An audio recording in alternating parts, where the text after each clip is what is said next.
O kəslər ki, onlar özlərini Qur'anilər adlandırırlar.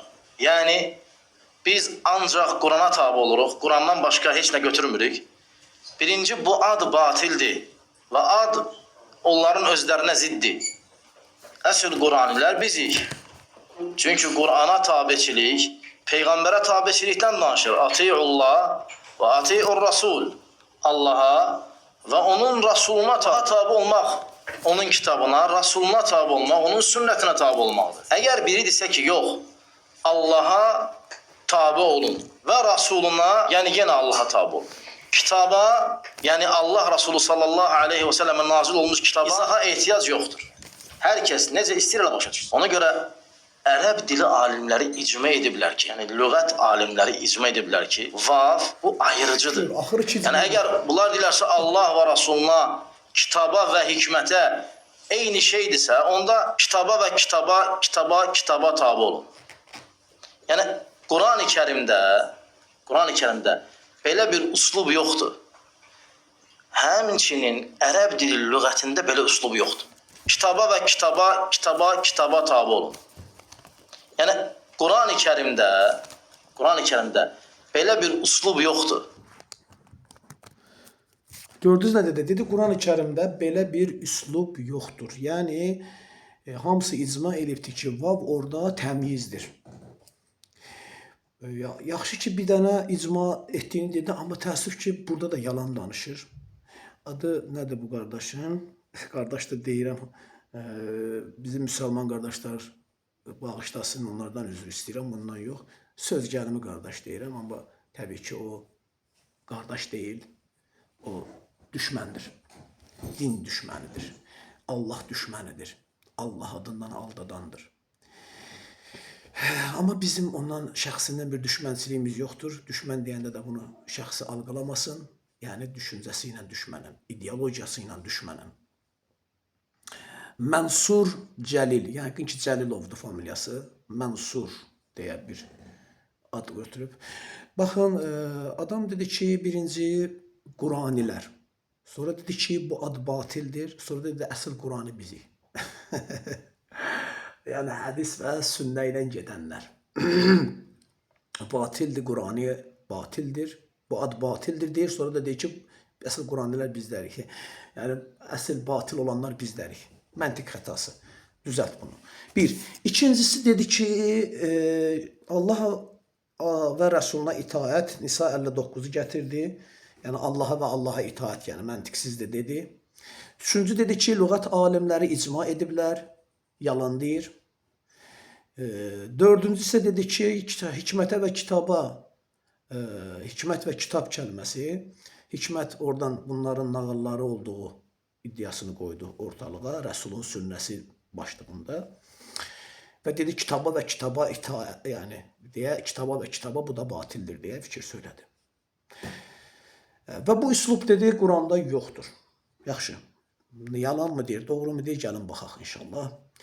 Mən sizə bu barədə xeyli araşdırmalarım olubdur, dəhşət dərəcədə. Prosto siz necə, siz qısa video istəyirsiniz. Amma əzizlərim, baxın, xahiş edirəm, Allah səbr edənlərlə bərabərdir. Əgər siz bir şey öyrənmək istəyirsinizsə, sən ona zaman ayırmalısan. Oturub kağızını, yuruşqanı qoyub o ayətləri qeyd eləməlisən, analiz etməlisən. Çünki oxumadan, vaxt ayırmadan, analiz etmədən bir həqiqətə vara bilməzsən. Siz qısa və lakanik 3 dəqiqalıq, 1 dəqiqalıq, 2 dəqiqalıq videoyla nə öyrənə bilərsiniz? Mənə deyirlər ki, çox uzun videolar eləyirsən, ona görə baxış sayı azdır. Neyinə bilərəm? Bu dəqiqə danışdığım sözdə vaxt itkisi idi. Davam edək. Amma məcburam bunu deyəm ki, bəlkə bu sözləri eşidəsiz, səbr göstərib bu videonu izləyəsiz.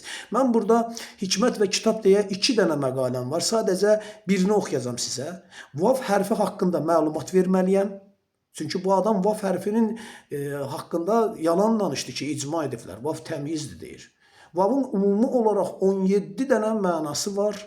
Ümumi olaraq 17-dən, hətta bəziləri 17-dən artıq təsəvvür 17-yə qədər məna. Bunun ən çox işlənən 10 mənası olduğunu, yəni onun da hamısı çox işləmir. 4-ü, 5-i çox işləyir, yerdə qalanı nadirən şəzzundur. Yəni nadirən işləyir. Nəysə, Birinci sualından başlayaq, elə Allah və Rəsulluğa itaət kəlməsindən başlayaq. Gəlin inşallah bunu əl alaq. Biraz yana bunu böyüdüm və sadəcə məqaləni oxuyacağam, üstündə dayanmayacağam, heç bir izah verməyəcəm, vaxt itkisi olmasın deyə. Allahın inşallah yardımı ilə hər kəs başa düşmüş olar. Birincisi, Rəsula itaət edək ifadəsi. Quran dəfələrlə Allah və elçisinə itaat edin deyir. Harda deyir? Ali İmran 32, 132, Maidə 92, Ənfal 20, 24, 46, Nisa 13, 59, Tövbə 71, Nur 52, 54, Əhzab 71, Muhammed 33, Ucurət 14-cü ayətlərdə. Deməli, deyirlər ki, Allaha itaat Qurandır. Elçiyə itaat isə bizim hədislər. Çünki Allah və elçisinə itaat ayələrində və bağlayıcısı var. Bu da iki şeyi bir-birindən ayırır. Yəni Allah başqa, elçi başqa. Bu iddia ilk baxışdan tutarlı görsənir. Amma biraz dərinə düşürsən və görürsən ki, əslində bu iddianın tutarlı bir tərəfi yoxdur. İnşallah mən sizə bunu bir neçə yöndən göstərəcəm. Birinci, bir şeyə ciddi diqqət edin. Hədis kitablarını yazana qədər hamı bilirdi ki, dinin tək qaynağı Qurandır. Hədis kitabları yazılandan sonra başladılar ayələrlə oynamağa ki, burada bizim hədislərdən bəhs edir deyə. Çox maraqlıdır. Niyə Peyğəmbər, səhabələr və s. hədis kitablarını yazan şəxslərə qədər hamı dinin tək qaynağı Quran bilib? Niyə Peyğəmbər dinin qaynağı olan hədisləri yazmayıb və yazdırmayıb və sahabələr və s. heç biri yazmayıb? Çünki Peyğəmbər də, sahabələr də hamısı bilirdi ki, dinin tək qaynağı Qurandır. Sadəcə rəvayətçilər Allaha din öyrətdiklərindən belə ediblər. Yəni Allah dini naqis göndərib, biz Allahın yarımçıq qoyduğunu tamamlayırıq kimi. Baxın, çox maraqlıdır. Bu ayətlər, Allaha və Rəsula itaat edin ayələri hədis kitabları formalaşmamışdan öncə toplumda, təkcə Məkkə və Mədinədə demirəm, bütün yer üzünə İslamın yetişdiyi kəslər necə başa düşürdülər? Necə anlayırdılar? Hətta məndən bir şey yazmasın, yazan da onu yox etsin deyə hədisləriniz var. Anlaşıldı demək istəyirəm. Davam edək. Ömər dedi ki, kağız qələm işləyir bir şey yazmağa, Allahın kitabı bizə yetər. Ən böyük Qurani Ömərdir. Ən böyük kafir onda sizə görə Ömər ibn Xəttabdır. Həsbuna kitabullah dedi. Davam edək. Davam edirəm, ayənin davamını oxuyub. Dedim danışmayacağım, amma danışıram. 49-cu sura 16-cı ayədə deyir ki, siz dininizi Allaha mı öyrədirsiniz? Halbuki Allah göylərdə olanları da, yerdə olanları da bilir. Allah hər şeyi bilir. Allah da ona din öyrətməyə çalışıb və əlləri ilə kitab yazıb, bu Allah qatındandır deyənlərə özü cavab verir. Vay o şəxslərin halına ki, onlar öz əlləri ilə kitab yazır, sonra da bu Allah tərəfindəndir. Deyirlər ki, onunla cüz'i miqdarda pul əldə edə bilsinlər. Öz əlləri ilə yazdıqlarına görə, vay onların halına, qazandıqları şeyə görə, vay onların halına. Halbuki Allah demişdi ki, əvvəlkilərin düşdüyü bəlaya düşməyin. Harda demiş? 57. Hədid 16-cı ayə. Allahın mesajı və haqdan nazil olanla inananların Allahın mesajı başqa şeydir, haqdan nazil olan başqa şeydir. Vav ayırır axı. Davam edək. Vav haqqında danışacağım ayrıca. İnananların qəlblərinin yumşalması vaxtı gəlib çatmadı mı? Daha öncə özlərinə kitab verilənlər kimi olmasınlar. Onlar uzun bir müddət keçincə qəlbləri sərtləşmiş, çoxsu da yoldan çıxmış kimsələrdir. Amma Allahın bu tövsiyələrinə əhəmiyyət vermədilər. Hədid 16 açıq göstərir ki, bu ümmət də Peyğəmbərin, yəni Nəbinin vəfatından sonra Allahın mesajına qarşı qəlbləri sərtləşmiş və yoldan çıxıblar. Ona görə də Rəsulullah din günündə bu ümmətdən şikayətli olacaq. Nə deyir? Furqan 30 elçi ey Rəbbim xalqım bu Qur'anı məhcur qoydu. Yəni tərk edilmiş buraxdı deyəcək. Hədisi, sünnəti yox, Qur'anı tərk etdi. Üstünə basaraq deyirəm. İlk gördük ki, həqiqətən də iddia çox tutarsızdır. Çünki heç kim hədisləri yazmayıb, bu sonradan uydurulub və Allaha nisbət verilibdir. 2. Əslində çox gözəl bilirik ki, onların dediyi kimi deyil. Məsələn, mən sizi və ailənizi məclisimizə dəvət edirik deyəndə, siz ailənizdən ayrı olursunuzmu? Yəni, vav, mə'a mənasında işləyir deyəcəm inşallah. Siz və ailəniz ayrı-ayrı şeylərdir. Sual. Görürsünüz ki, ayrı deyil. Bu, hər dildə olan bir qaydadır. Bunun üçün Qur'andan misallar verək. Baxın, xahiş edirəm.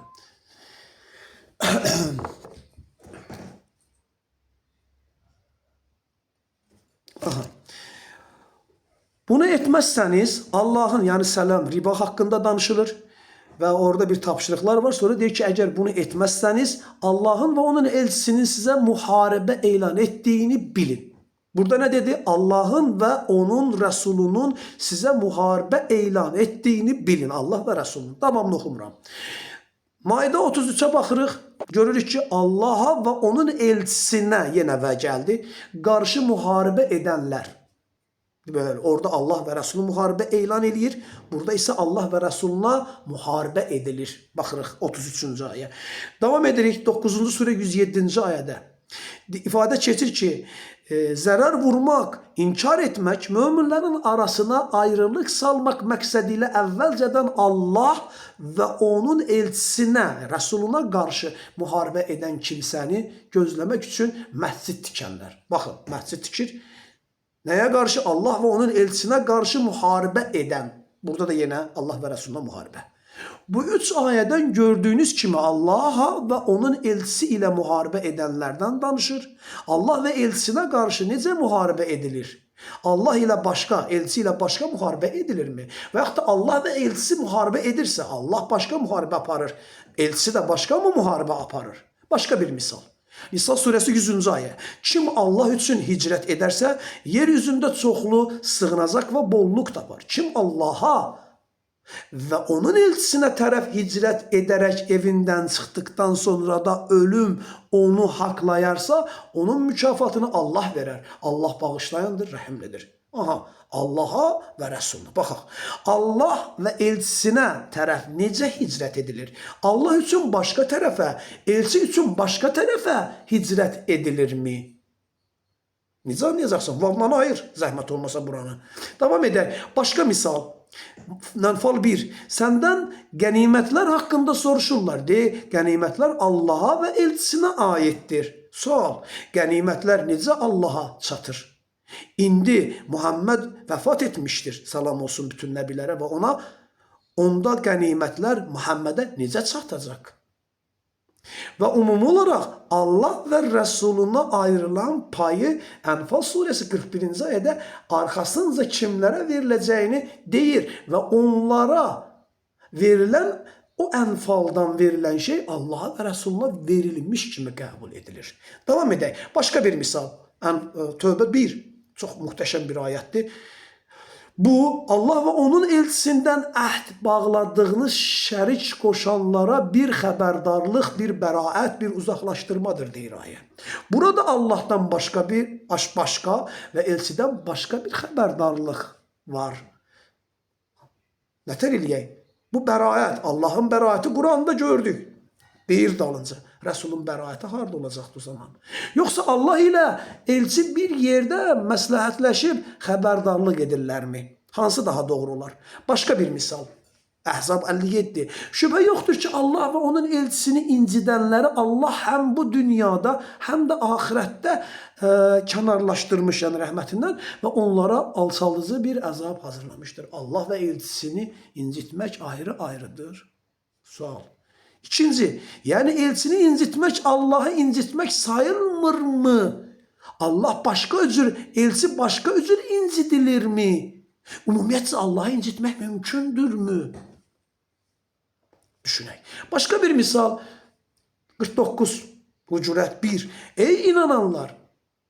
Allahı ve onun elçisini qabaklamayın, önüne keçməyin. Allah'tan çəkinin, həqiqətən Allah eşidəndir, biləndir. Allah ve elçisini necə qabaqlamaq olur? Allah'ı başka, elçini başka qabaqlayırsan, nətər olur? Ola ki, elçini qabaqladın, amma Allah'ı qabaqlayamazsan. Yani mümkündür mü səncə Allah'ı qabaqlamaq? Necə qabaqlayacaqsan Allah'ı? Başka bir ayet. Misal vereyim.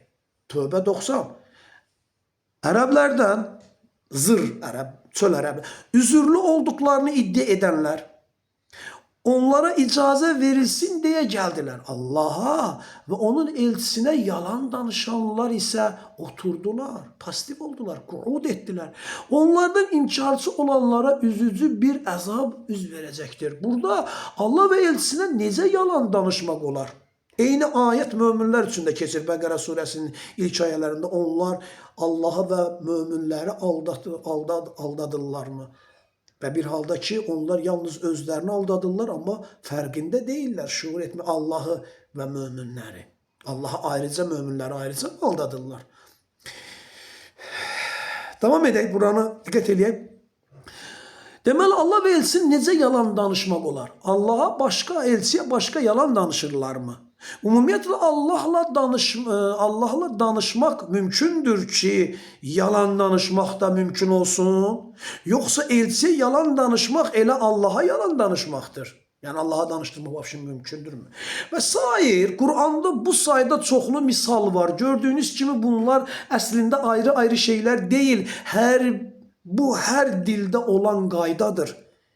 3. Yuxarıda misallarla gösterdim ki, əslində və bağlayıcısı ayırmır. Onları yani elçini incitmek Allah'ı incitmektir. Elçi başka, Allah başka incidilmir. Bunun için belə misal verim.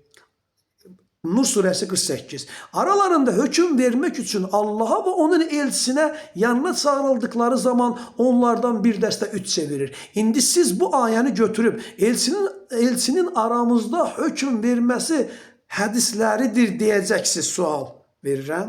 Elə mi diyeceksiniz? Hayır, yanlış diyeceksiniz. Çünkü onlar ayrı-ayrı şeyler değil. Çünkü elçi kitapla hüküm edir. Yani Allah'ın kanunları ile elçinin başka hükmü yoktur zaten. Nisa 105. Hakikaten biz sana kitabı hak olarak indirdik ki insanlar arasında Allah'ın sana gösterdiğiyle hüküm veresen, odur ki hainleri müdafi edenlerden olma.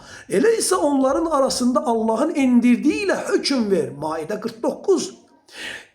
Alimran 23. Kitaptan özlerine bir pay verilmiş kimseleri görmedin mi? Onlar aralarında hüküm versin diye Allah'ın kitabına davet olunurlar. Sonra da onlardan bir dəstə üç çevirir.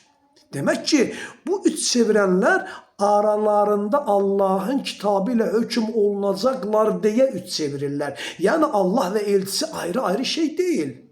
Ayrı-ayrı şey olsaydı üç çeviresi değildiler zaten.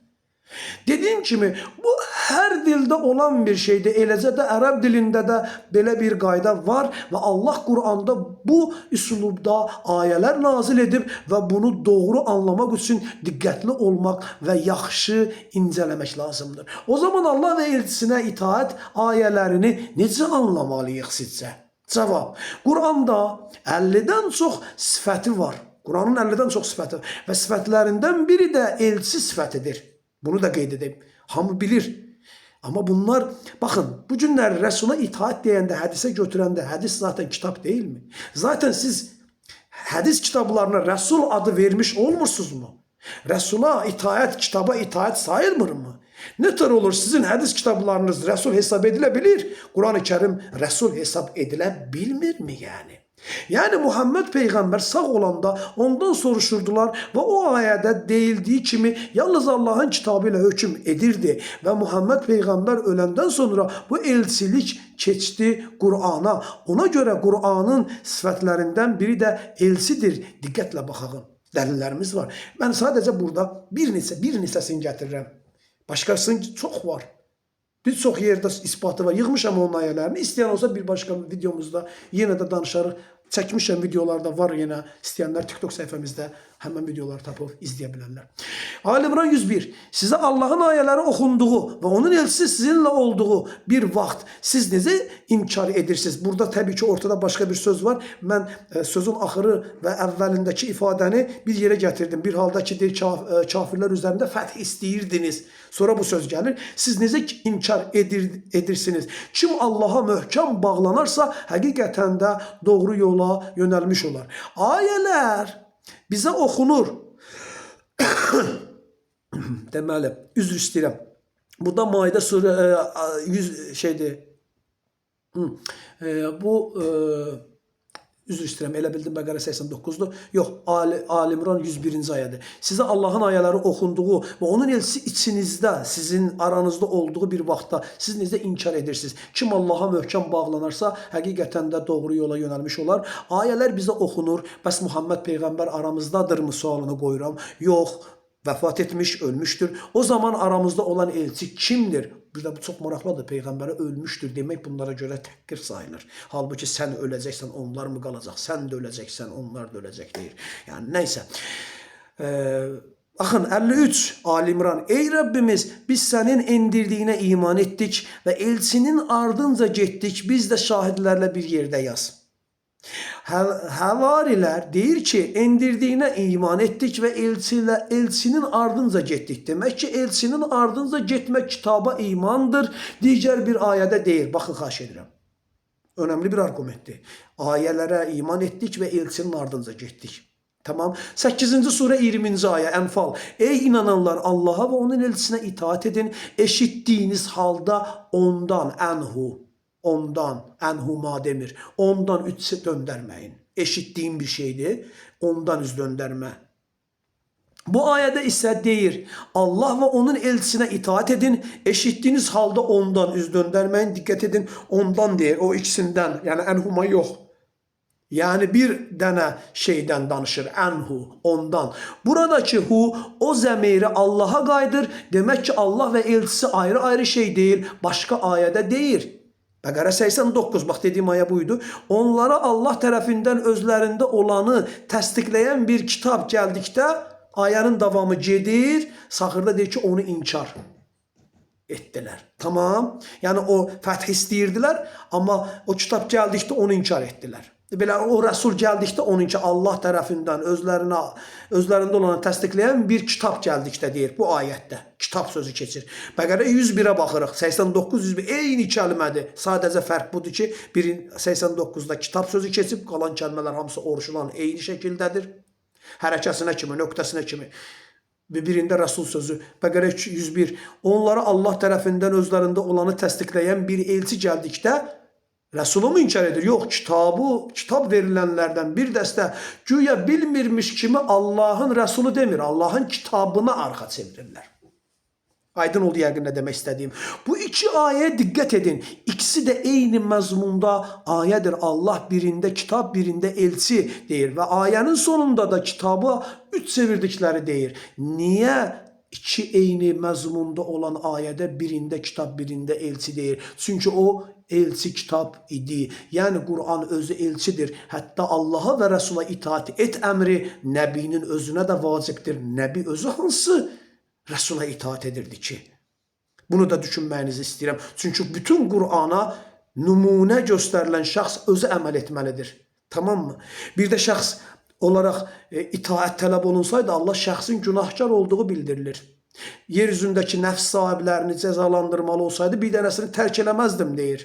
Hətta İnsan surəsində 24-də, Kəf surəsində 26, 27, 28-ci ayələrə baxsaz, Qələm surəsinə baxsaz günahkara itaat etmə deyir. Bir tərəfdən də Məhəmməd Nəbiyə günahın üçün, mömin kişi və qadınların da günahı üçün bağışlanma istə deyir. Bu zaman sən Rəsula itaəti mütləq bir itaat olaraq necə şəxsə bağlayırsan? Burada bir paradoks var. Buna görə onlar nə qardılar? Məhəmməd Nəbinin məsum, yəni heç bir qüsuru və günahı olmayan Sübhan olaraq tanıtdırmağa çalışırlar. Bir dənə Sübhan demirlər sadəcə. Amma Sübhana aid olan bütün vəsiflər ona verilmişdir. Davam edirik. Yəni elçini orada, burada nağıl kitablarında axtarmayın. Zaten siz kitaba gedəcəksinizsə gəlin Quranda axtarın. Buyurun sizə elçi, həm də daim aramızda olan elçi, buyurun itaat edin. Yəni Allah və elçinə itaat elə, Qurana itaətdir. Aramızda bizimlə olan elçi budur. Bu gün saxta nəbilər çıxır, saxta rəsullar çıxır, günahkarı sizsiniz. Sizin uydurduğunuz nağıllara itaat etməkdənsə elə deyirlər canlı rəsulluq edək, o cəmaət bizə itaat eləsin. Amma rəsul kitabın olduğunu anlasaydılar, bilsəydilər, heç kim özlərinə rəsul deməyə ehtiyac qalmazdı. Davam edək. Ənam 155. Bu bizim endirdiyimiz mübarək bir kitabdır. Ona tabi olun və çəkinin ki, bəlkə sizə rəhm olunlar. Yəni Allahdan çəkinin də. Quran bizim dediyimizi təsdiq, onların dediklərini inkar edir. Çünki bir, Muhammed Peyğəmbərin, Nəbinin yəni tək vəzifəsi təbliğ çatdırmaq olubdur. Nur surəsinin 48, 51, 52-ci ayələrində də şəxsə vəzifələri. Hökm etmək ikiliyə altında gəlmir, təkdə gəlir. Yəni aydındır, ikilikdə gəlsəydi iki hökm olduğunu bilərdik və yaxud da itaat üçün o təkə gətirib qoyur. Yəni bir şey olduğunu deyir, istəyənlər baxa bilər. Nur surəsi dediyim kimi 48, 52, 54-cü ayətlər açıq şəkildə bunu qoyur ortalığa. Elçinin üzərinə düşən ancaq çatdırmaqdır. Baxın, xahiş edirəm. Elçinin üzərinə düşən ancaq çatdırmaqdır. Maidə 99, Ali İmran 20, Maidə 92, Rəd 40, Nəhl 82, Nur 54, Ənkəbut 18, Yunus 17, Şura 48, Təğabun 12-ci ayətlər açıq şəkildə nə deyir? Elçinin üzərində olan vəzifəsi ancaq təbliğdir. 2. B bəndi. Yalnız Qur'ana tabi idi. Kim? Yəni Nəbi, Allahın elçisi yalnız Qur'ana tabi idi. Rəbbindən sənə vəhiy olunana tabi ol əmri. Ənam 106, Əhzab 2, Yunus 109, Zuhruf 43. D.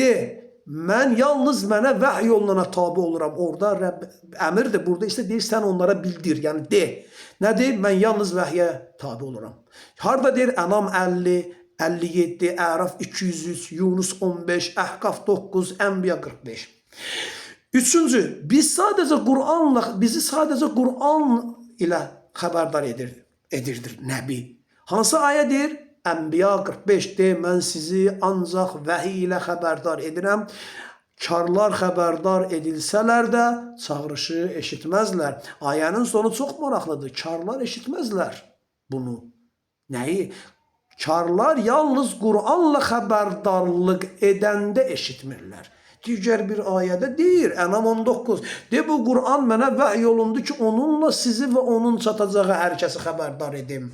Onunla, ənhu, tək bir şeylə, ənhuma demir. Aydındır, bir şey çatacaqdır və onunla bizə xəbərdar edir. Öz hədislərini unutdu mu?